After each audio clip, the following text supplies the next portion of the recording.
The slice of time between prehistoric times and historic times is a bit sketchy at best.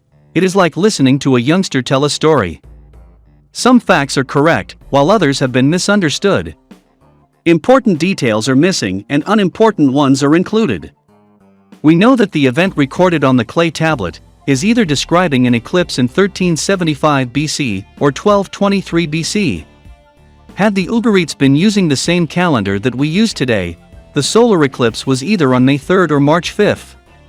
Loosely translating the ancient writing, it said, on the day of the new moon, in the month of Hire, the sun was put to shame and went down in the daytime, with Mars in attendance. No matter when the eclipse actually happened, it is the first known recording of such an event.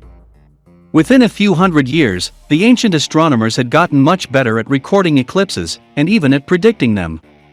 We call these anchor dates because we can align recorded astronomical events in their calendars with our calendar. The first total solar eclipse, reliably recorded by the Chinese, occurred on June 4 in 180 BC. The aforementioned clay tablet was from Ugarit, which was a busy seaport due east of Cyprus. Evidence suggests that the village was started about 10,000 years ago. Documentation shows up in ancient literature that it existed, but no one knew if it was real or fabled until 1928. That's when a farmer's plow uncovered the entrance to what we would call a vast library. One of the letters in the library begged for help from a nearby king as the sea people were overrunning the city about 3,000 years ago. This is not the only time that the sea people are mentioned in ancient text, but little is known about them. Much of the text in the Ugarit library makes exact reference to much of that which is written in the Old Testament. But all of this is fodder for another day. Our story today is about eclipses. Twain wrote about a man's knowledge of a total solar eclipse in his story, A Connecticut Yankee in King Arthur's Court. This and over 60,000 other books can be downloaded for free at Project Gutenberg. In 1715, Edmund Halley correctly predicted a total solar eclipse across northern Europe and Asia. He was spot on with the path and width of the shadow, but he was off by 4 minutes. Halley, rhymes with valley, was the first person to record what we call Bailey beads, which you see here. However, once again we see that the person who discovers a thing often is not the person after whom it is named.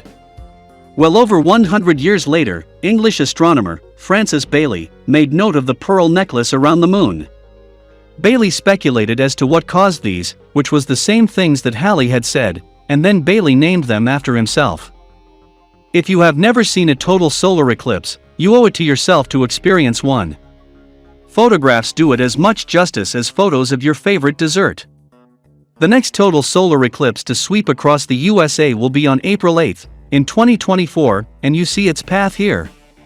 It is a fact that those who are in the path of an eclipse experience as much as a 20-degree Fahrenheit temperature drop. It is a fact that scientists are exploring ways to reflect some of the sun's energy to combat global warming. It is a good thing that we are exploring our options to thwart train wrecks. Getting information from sensationalist headlines that are designed to grab the reader's attention is not the best way for anyone to get information about the real world. There is no truth to the reports that Bill Gates plans to put a sunblocker between Earth and the sun. He is, however, funding research to explore our options, and that is on the list of good things. Encourage science research.